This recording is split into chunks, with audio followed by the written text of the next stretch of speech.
Всем привет! Вы на канале BetSafe Прибалтика, и это мое шоу «Без фола». Сегодня у меня в гостях легенда латвийского футбола, да и европейского тоже. 160 игр с плюсом за сборную Латвии. Виталий Астафьев. Были свои, может быть, и разные мячи даже были, тренировались. Когда я играл за сборную, Александр Петрович Старков мог за носочки оштрафовать. Они летали в подкатах, они там с прямыми ногами шли. После третьего, когда меня просто снесли, я вот так вот, и он не дал, я понял, все, не падать нельзя. В любую погоду ты ходишь на стадион, в любое свободное время ты ездишь на выезд. В силу вот этого менталитета не удается некоторым командам построить то, что они хотят. Виталик, привет, спасибо, что пришел. Как дела, где ты, чем занимаешься? Привет. Занимаюсь футболом. Футболом? Также тренирую в данный момент У-12 в Академии Риги и помогаю в Ауди, помощник. Сергею Кожину. Сергей Кожин. Интересный такой момент. Ты опытный, в футбол долго играл и уже и тренером поработал. И Сергей Кожин, там, наверное, 10 больше лет разница, и ты ему помогаешь. Как да, такое? У нас интересный союз. Тоже есть чему поучиться. Всегда складываются такие события, значит, так должно быть. И сейчас мы очень так хорошо понимаем друг друга, и у нас есть результат. Самое главное. Результат есть, боретесь за попадание в стыки в первой лиге. Расскажи, как Сергей, как тебе кажется, он воспринимает все-таки, что ты легенда, на самом деле, я тебя назвал легендой, так и есть. Серега тоже играл и за границей играл, но все-таки не настолько заслуженный. Нет у него такого неудобства, как тебе кажется? Не съедаешь ты своим авторитетом его? Да нет, у нас такие дружеские отношения, партнерские, коллегиальные. Мы дополняем друг друга, наверное, и мы играли вместе еще за Сконто. Успели, да? Да, поиграть вместе. Так что мы давно друг друга хорошо знаем. И в главу угла, конечно, ставим первые это профессиональные свои возможности, тренируем команду и ведем себя так чисто профессионально. С этой точки зрения нет проблем никаких. Решил с тобой поговорить, потому что думаю, что зрителям очень интересно будет. Давно от тебя не было слышно так, на фоне большого там сборной или большие команды, в смысле взрослые. Расскажи, был у тебя период, когда ты работал на Кипре с дублерами, я так понимаю, Пафоса. Да. Как это? Это тоже связано с владельцем Риги ФЦ, позвали? Как этот вариант появился?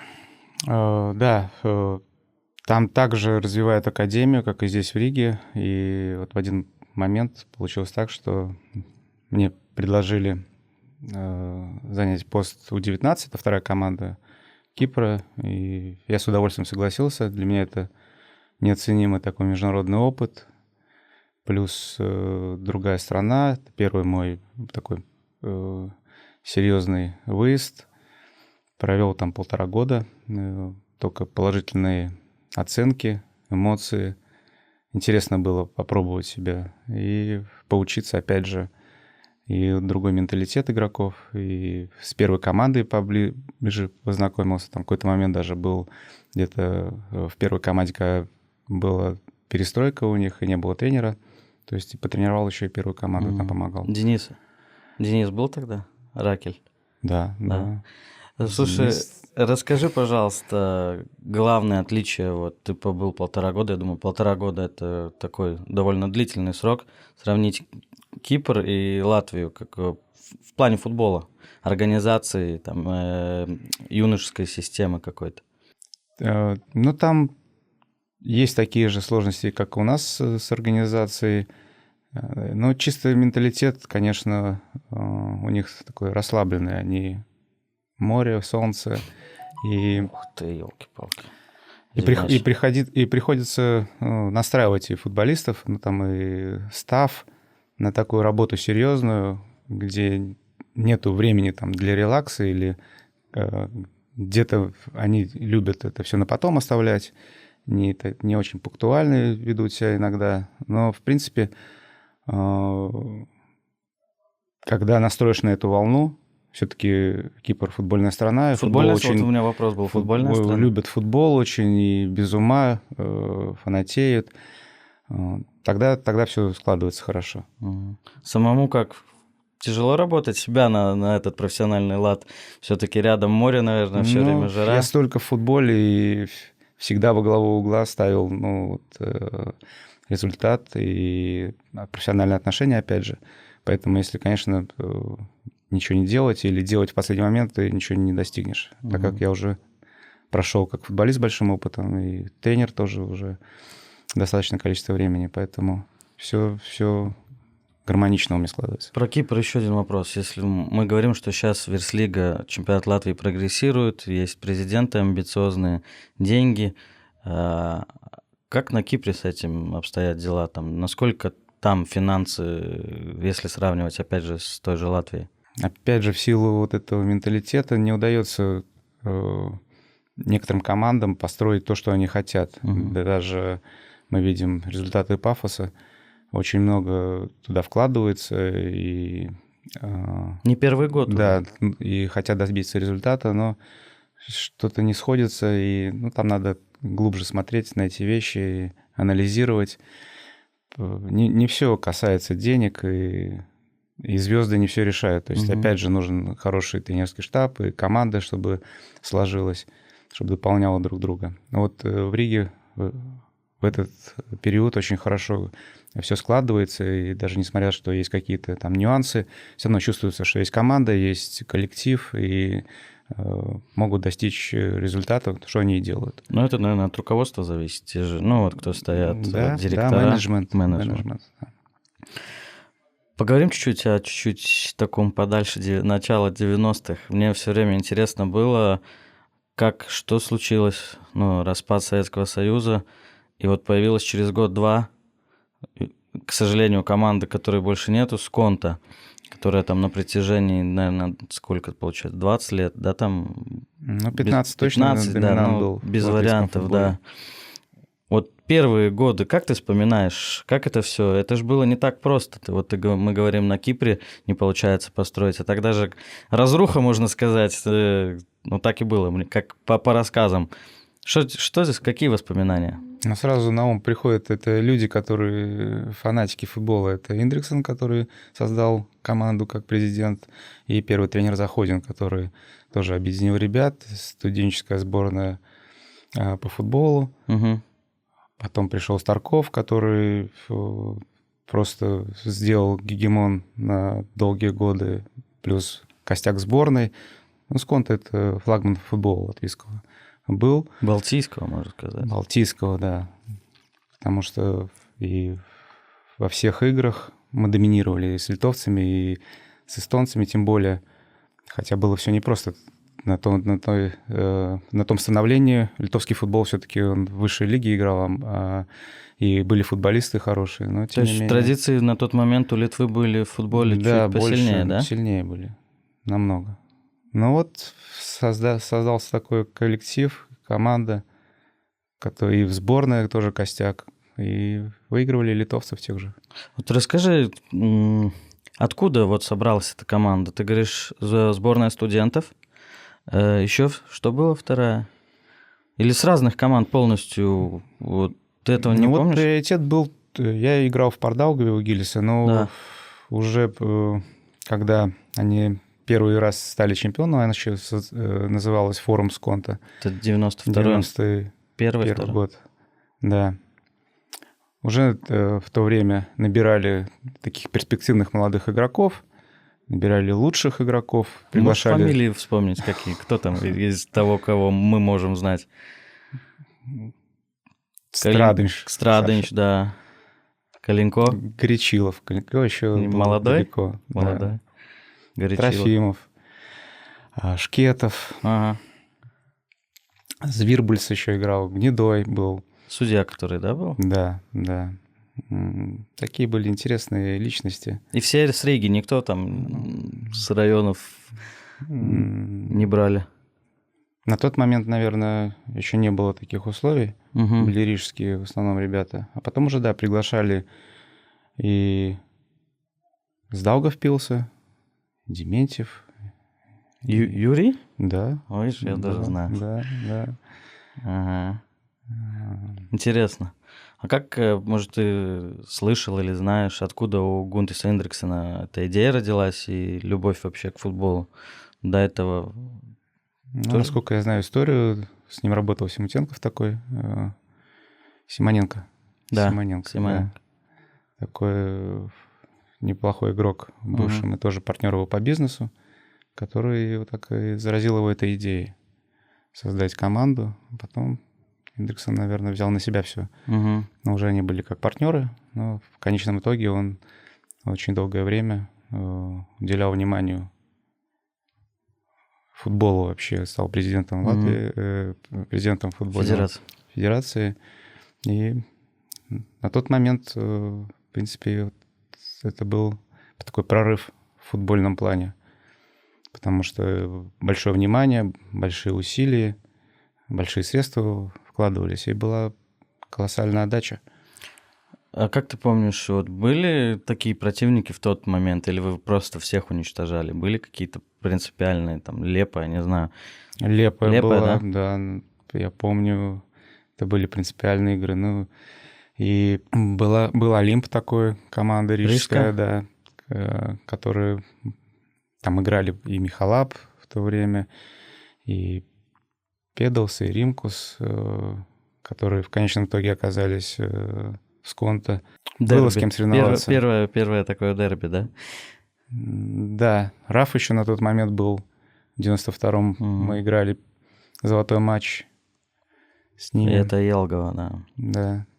Интересно, я чуть помладше тебя, и поэтому вот это начало 90-х только вот с рассказов знаю, но так, Ну, тогда на трибунах ходили по 5000.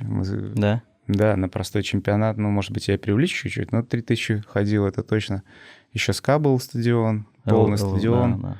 И в Лепо мы приезжали, полные трибуны были. Тогда интерес был такой серьезный, Мгм. как на матче сборной болели люди. Про сборную в каждой там в Википедии одна цифра, там еще где-то другая. 160 с лишним игр за сборную. Ты помнишь свою первую игру? Да, конечно, это была Даугава, это был чемпион Европы на тот момент.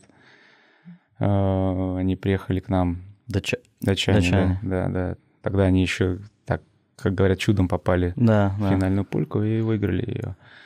Там были такие монстры, как Шмейхель, Лаудрупа? Лаудруп был, да, Йонсон. Ну, они были огромные. Мы, помню, вышли... Физически, ну, в смысле, да? Да. Ну, такие викинги. Угу. По трибунное помещение, выход на поле. И они как рявкнули. У нас еще тогда тут не было такого. И такое эхо пошло. А у вас Игорь Троицкий с меня ростом, да? Троицкий, да, там Глазов. Такие маленькие, но шустрые ребята. Дали им бой. И такое важное очко завоевали. Я вышел на замену в том матче, где дебютировал. Сколько тебе лет было? 21 год. Ну, там просто в то время, мне кажется, раньше дебютировали, сейчас как-то все боятся, или ребят нету в 19 лет, которые, ну, вот сейчас только Раймонд Кроулис. Так. После меня еще дебютировали более ранее. Просто на тот момент у нас это только образовалась Латвия, и мне в тот момент было 21 год. Расскажи, вот это, опять же, только Латвия независимость вернула.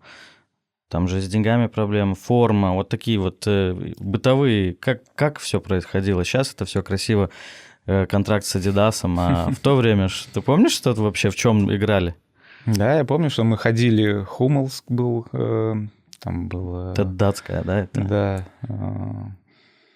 Мы форму сами стирали на сборах. Был один комплект, и играли тоже игровые майки мы сдавали, получали. Не было такого, что можно было поменяться, и было все очень строго. Были свои, может быть, и разные мячи даже были, тренировались. Но была любовь к футболу. А это было постепенное улучшение, или помнишь вот какой-то, может, год или событие, когда раз и... Ну, мы только учились, как... Не только футболисты, но и федерация. И наши, да, и федерация, руководство. И мы смотрели, как работают другие команды, и как надо выходить на тренировку все одинаковые. Я помню, мы приезжали в ту же Албанию, У меня есть фотография, тренировка, кто делал форму, там успел с кем-то поменяться, там сборная, там еще какая-то, кто... Как во дворе. Ну, такая была у нас... Да, это уровень сборной был. На тот момент мы учились, ну и хорошо учились, видимо. Быстро, потому что уже когда я играл за сборную, Александр Петрович Старков мог за носочки оштрафовать. За любую вещь, да. Да. Слушай, понятно, что у тебя этих игр легендарных, наверное, там не один десяток, но есть вот, может быть, которые ты мог бы отметить, не знаю, вот, или из-за результата, или из-за эмоций, или из-за, может быть, событий до матча, которые были именно в составе сборной? Ну вот опять становление сборной. Мы поехали в Северную Ирландию, выиграли там у сильной команды, игроки премьер-лиги. 92-93? Где-то там, да? В самом начале? В это время, да. Игры против ирландцев. Дебютная игра, может быть, Кина была или нет, ну, хорошо запомнил, потому что в Манчестере потом я на него очень много смотрел. Мы оказались во фланге оба. Тоже на тот момент молодой был. В общем, я испытал всю прелесть английского футбола тогда. Жесткий? Жесткий, и трудолюбивый, и фанатичный. Ну и как болели трибуны. Это тоже было для нас новинку, когда приезжаешь, и там по 40-50 тысяч. И поют. И поют. И, конечно, это была атмосфера. До сих пор вспоминаешь эти игры. Слушай, странно, ты не назвал ни одну игру с 2004 года, про которые уже много все говорят. Ну, Евро 2004. Но я еще не закончил, да, только начал. Да. Потому что на самом деле каждый этап в сборной, он дорогого стоит. И если так покопаться в памяти, каждая игра — это большой опыт и дает много эмоций, и движет вперед. И всегда говорил, что 2004 год — это был пик карьеры, можно сказать так. Все, что накопил за тот момент, и лично, и командно, мы просто выплеснули вот в том этапе, в том цикле, и достигли, наверное, так должно было быть. Мы получили то, что не то, что ожидали, хотели. Была большая вера в силы, вера в силы свои, и в игроков, в команды. Тот командный дух был очень сильный. Воздалось.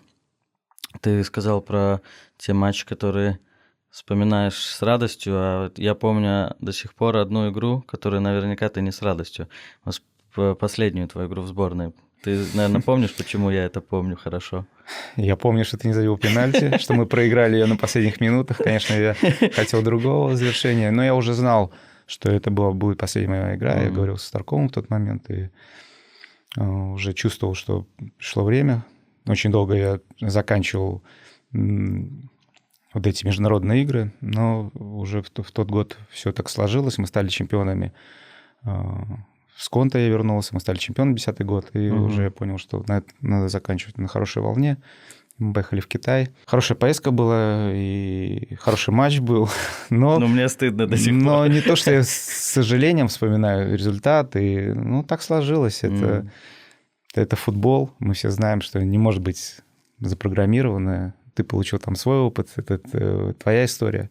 Но моя история вот на этом, в этом, она имеет продолжение, но на тот момент, ты помнишь, я зашел в раздевалку, и для вас, наверное, тоже было неожиданно, как я сказал, что это моя последняя игра, спасибо, благодарю партнеров, потому что много было поколений, сменилось, я много видел лиц в этих раздевалках, но...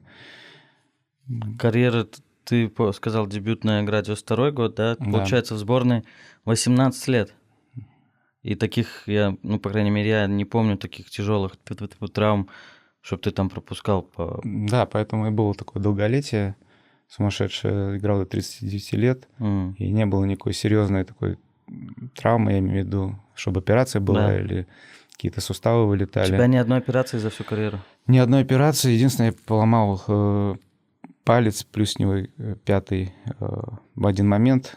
И это было, как говорят, все события, они даны для чего-то. И поехали на сборы на Кипр. Я еще на костылях, потому что не мог наступать. Да, за Сконте. И был такой тренер по физической подготовке, как сейчас говорят, Карлис Ивинч, который уделил мне внимание на тот момент очень сильное. Я не мог двигаться, бегать но зато там были камни, там было море, там были приспособления различные. И я вот потихонечку качал мышцы, Укрепил ноги, всё остальное, укрепил да? все связки. Тогда еще не было упражнений на кор, ну, как мы делали какие-то упражнения, но в тот момент я креп настолько физически, что в следующий год я стал лучшим футболистом Латвии. Мгм. То есть все, что не делается, все к лучшему. И очень интересно это получилось момент.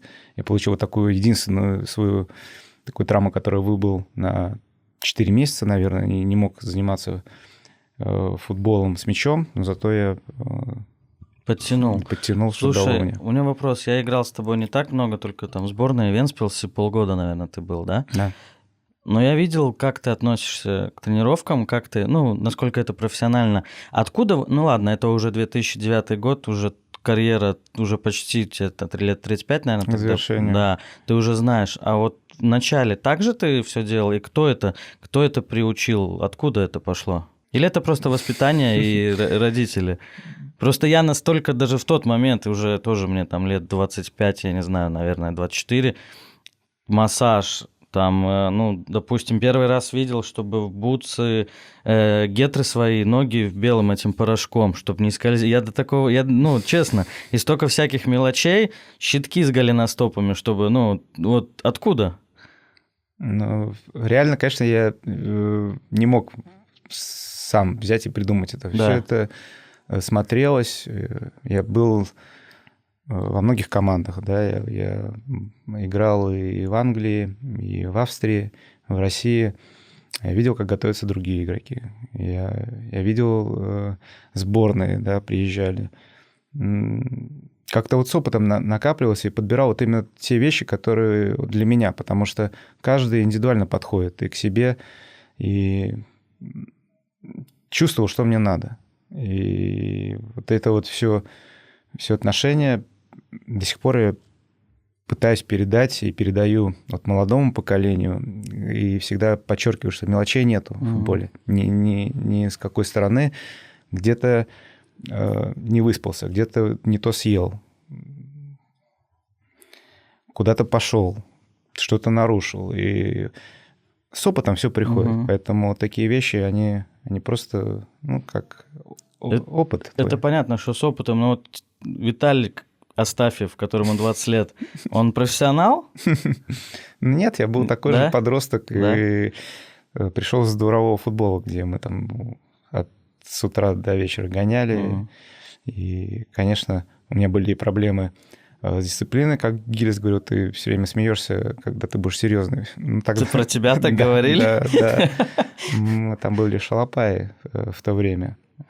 Нет, я приходил с возрастом. Ну, наверное, более серьезно, более вдумчиво подходил к этому. И... Кто, интересное слово сказал, шалопай, ты много где играл. Кто вот самый такой, в хорошем смысле, ну, как если это может быть в хорошем? Но тебя можно назвать? Можешь, но я не думаю, что я был главным шалопаем, да. Кто вот ты такой, не помнишь так, чтобы сразу? Не, ну, у нас был в команде, это Штолцерс такой. Андрей? Андрей, да, интересный. Веселый парень, Веселый парень, и с ним хорошие отношения, но он такой был шебушной. Эмоциональный, да, шебушной. Красниченко Володя. Много, тоже, да? Знаешь, ну, такие ребята нужны в раздевалке обязательно. Есть серьезные люди, есть такие.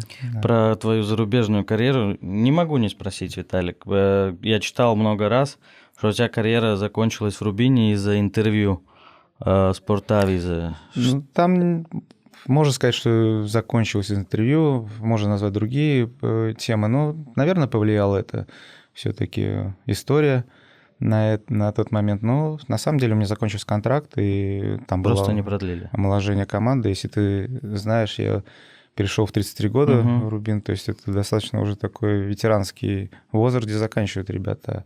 А для меня вот тот этап, он был продолжение чемпионата Европы, выхода в финальную пульку, и еще я захватил российскую премьер-лигу, тоже колоссальный опыт получил, и Рубин, и встреча с Курбанбекевич Бердыевым. Расскажи, какой он, потому что он такой закрытый, кажется. Какой он в жизни?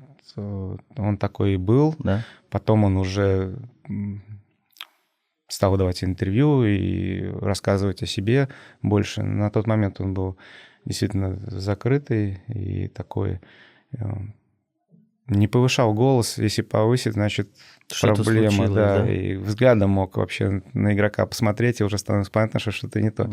То есть, опять же, такая личность серьезная в футболе, много добивался, фанат футбола.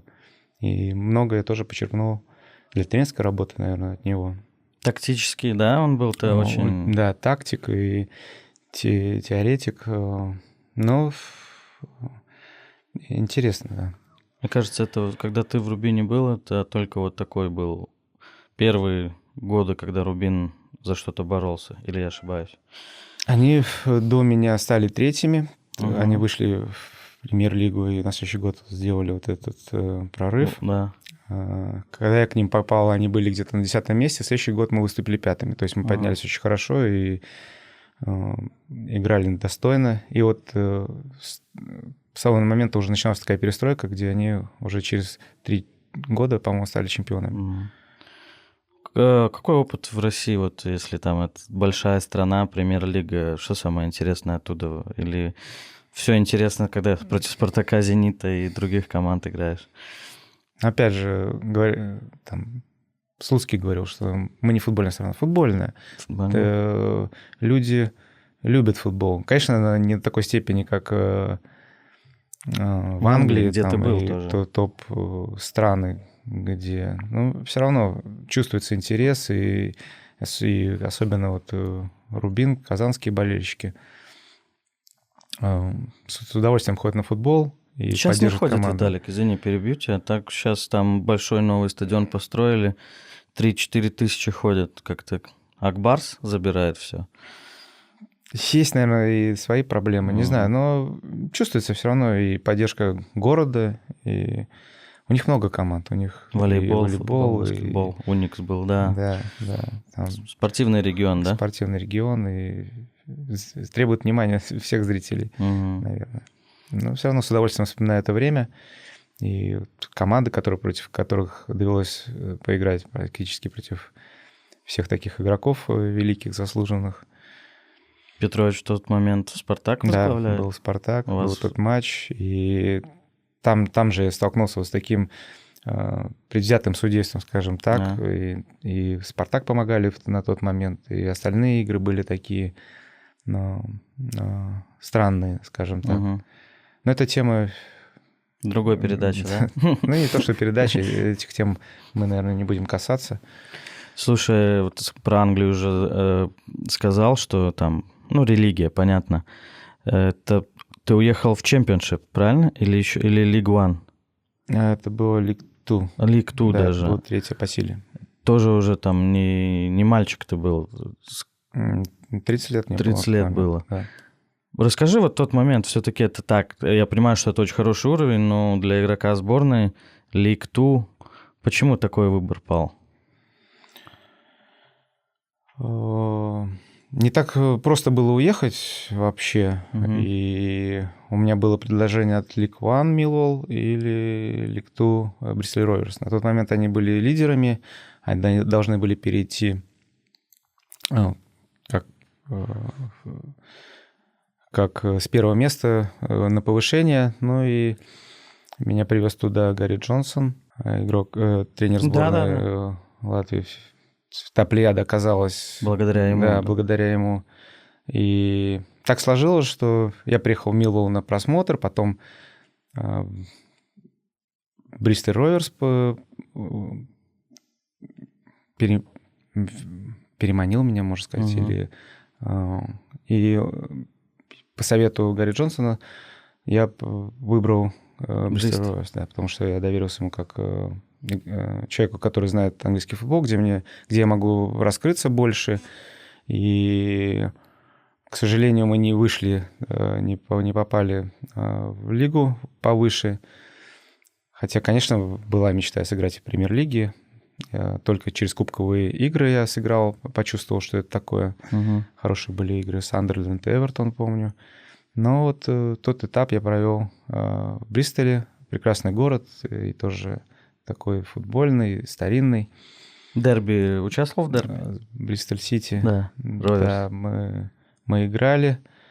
Не очень хорошо помню эти игры, по-моему, даже, может быть, не участвовал, потому что на предыгровой тренировке, как у нас всегда было, вот я помню этот момент, предыгровая тренировка, ты бережешь силы на игру. Да.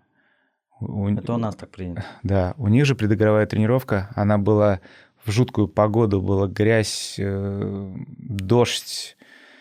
Ветер у моря же, по-моему, город. Да, ненастная погода вообще. И был футбол, и в этом футболе там трещали ноги, За день до игры? Они летали. Да, предыгровая тренировка.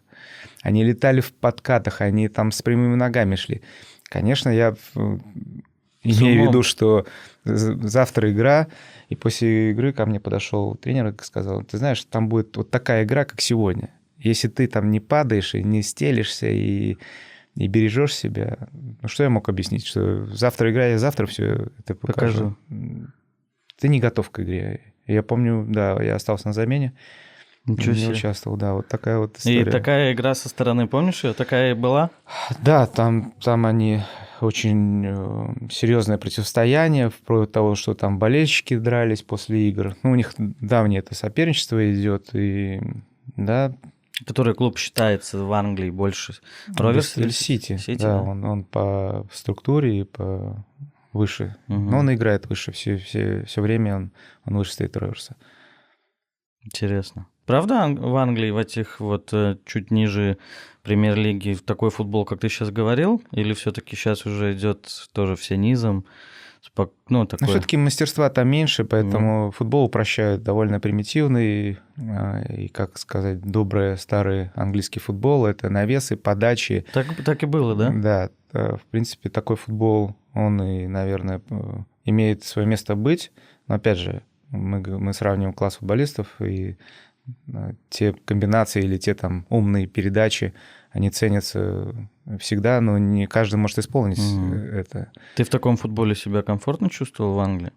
Ну, он мне не близок. Конечно, как мы играли в Сконто, например, или другие матчи других команд. Но все равно в этом есть и своя изюминка. Для зрителей это вообще, когда борьба, верховые мячи, столкновения. И кайф получал своего рода, да? То, что ты идешь в стык, и кто сильнее. Аж больно есть стало. В этом, да, Аж есть в этом какая-то, знаешь, такая мужская, да, игра. Интересно. Я помню один случай, расскажу, когда, мне кажется, ты еще был в сборной, мы играли, или, может, нет, когда Пахарь был тренером. Пахарь, по-моему. Когда с Йовилтауном мы играли. Да, мы были на скамейке. Я играл первый раз, такой, где можно вроде фол свистнуть, я падаю. Трибуны, второй раз падаю, тоже, судья тоже местный не свистит. После третьего, когда меня просто снесли, я вот так вот, и он не дал, я понял, сегодня падать нельзя, надо играть. Ну вот ты почувствовал чисто такое, вот это был... такая, если каждые выходные. Да, вот такая рубка, такая заруба. И 90 минут, что удивляет, и как донести это до наших игроков, что нельзя, ты не можешь ходить пешком по полю. 90 минут ты бежишь, сколько у тебя есть силы, если они вообще, ты не знаешь. Потому что трибуны гонят, хотят результата, и многие сами несут. Ты говоришь, что про физику. Ты на тот момент уже довольно опытный футболист, тренировался большую часть карьеры у Петровича. Вот в тренировочном процессе ты видел какие-то отличия? Почему они так бегут? Или это чистая психология? Ничего они там такого вы не делали сверхъестественного, чтобы быть в лучшей форме, допустим, чем мы здесь, в Латвии? Это традиции, это психология. Это заложено уже с детства у них. Они видят этот футбол с трибуны. Там такая клановость. Ты болельщик, если ты живешь в одном городе, ты обязательно поддержишь свою команду. Даже если есть лучшая команда рядом в городе или в том же городе но сильнее, все равно ты не переметнешься, потому что вот твой дед ходил, отец ходил на этот стадион, и ты будешь болельщиком этой страны, этой команды. И вот Ну, от этого, ты думаешь, и бегут? от того, что они видят, как отдаются футболисты. То есть уже закладывается, что ты вот в любую погоду ты ходишь на стадион, в любое свободное время ты ездишь на выезд. У тебя нету своих дел, ты с командой. И когда ты еще и футболист, и ты все отдаешь, и ты знаешь, что болельщики вот такие, как ты был, на трибуне ходят и смотрят ради тебя, я думаю, ты там выворачиваешься наизнанку. Насколько тяжело иностранцу вот это понять? И у вас много легионеров тогда было? Да, это, наверное, невозможно понять, потому что надо быть в их шкуре. Но опять же, если ты отдаешься, если видят и болельщики это, и футболисты, что ты тоже отдаешь весь себя. Виталик, я понимаю, что ты сейчас скажешь, что, скорее всего, нет, но вот когда у нас... Ты вообще веришь, что у нас такие, ну, может, не в таких объемах, а вот будет футбол любить, такие традиции, дедушка, папа, я, условно, или это не при нашей жизни? Подожди, мы сейчас только... У нас появляются какие-то стадионы хорошие, комфортные, и то не появились еще до конца. Да. Надо сделать так, чтобы было удовольствие сходить на стадион, чтобы у нас были условия для этого. Потому что приходя на стадион, ну, с трудом ты попадаешь или в туалет, или можно перекусить где-то. Инфраструктура много значит. Ну и уровень футбола, конечно. Как добиться этого? Будет ли это? Надеюсь, что будет. Ну, согласись, я не говорю, что Лиг 2, допустим, где ты играл там слабая, но она не в 40 раз сильнее Вирс-лиги, как по зрителям, где в 40 раз больше ходят. Да, Ну, то есть, да. понимаешь, что мне кажется, что в этих странах, таких как Испания, то, что ты говорил, ты родился там условно в Илуксте, ты можешь болеть за Манчестер Юнайтед, но ты все равно будешь болеть в том числе и за свою команду, со своего города. Вот этот локальный патриотизм, мне кажется, это нормально. У нас как-то это не популярно. Мы мало уделяем все-таки футболу времени. Я думаю, что вот твои передачи, их с удовольствием смотрят, надо больше уделять внимание и писать о футболистах, и о командах, и создавать рекламу, чтобы люди видели эти тоже игры. Это тут не поспоришь. Виталик, еще в окончании чуть хотел про тебя поговорить как тренера. Много тренеров стало тех, кто попали вот на Евро-2004, Игорь Степанов, Мариан Пахарь, там Прохоренков тренируют, да? Кто там только не тренирует? Землинский. Ну, много. Калинько, Штолцерс, да. Но вот таких успехов, чтобы сказать, чтобы эти тренера добились, у каждого есть там свои, наверное, чуть где-то... Васильевич, наверное, Балтийский кубок выигрывал, ну, вместе с вами. Но вот такого, чтобы стрельнул кто-то, нету. Согласен со мной? Если да, то почему? Как ты думаешь? Как тренер? Да, как тренер. Все-таки у вас, у всей этой плеяды такой огромный опыт. Все играли и в премьер-лиге, кто в России, в Австриях. А вот нету такого, чтобы в раз и сказали бы, выиграл там, не знаю, вывел сборную, выиграл чемпионат России, не знаю. Не думал об этом? Ну, очень трудно даже здесь, в Латвии, показать себя, потому что... Почему? Не верят, может быть, одна из причин. Все равно доверяют больше иностранцам, да. В чем это, с чем связано, не знаю. Надеюсь, все впереди будет время. Есть у тебя цель вот такая? Я у всех спрашиваю здесь. Какая цель через 5 лет? Где ты себя видишь? Или ты так далеко не смотришь? Есть, конечно, мечта и добиться успеха с местной команды, вывести Еврокубки и там сделать результат. Ну, было уже в Елгаве же, кубок выигрывали. Да, дальше как-то так. Все-таки вот этот тренерский труд, он такой неблагодарный, говорят. Так и есть. Одна игра может много изменить и в жизни, и в судьбе. Опять же, у каждого свой путь. Да, у каждого, я сейчас понял, я сделал тебя неприятно в Китае, а ты мне сделал неприятно Ну, в я тебе не сказал, что не сделал неприятно. А ты в Вентспилсе. Да, Вы это- стали у нас дома, выиграли кубок Да, 10-ром. Да. Я слышал про ту игру, что ты после игры очень эмоциональную речь сказал про то, ну, про силу той команды. Ну, что вы 10-ром всю игру играли и 2-0 обыграли. Наверное, для тренера это фантастическая победа, да? Да, это было что-то невероятное, потому что, зная вашу силу, и вы играли дома, и вы чемпионы, и у нас проблемы и так с составом, и Мгм. еще удаляется. На 7-й минуте что-то Да, такое. конечно, это был такой...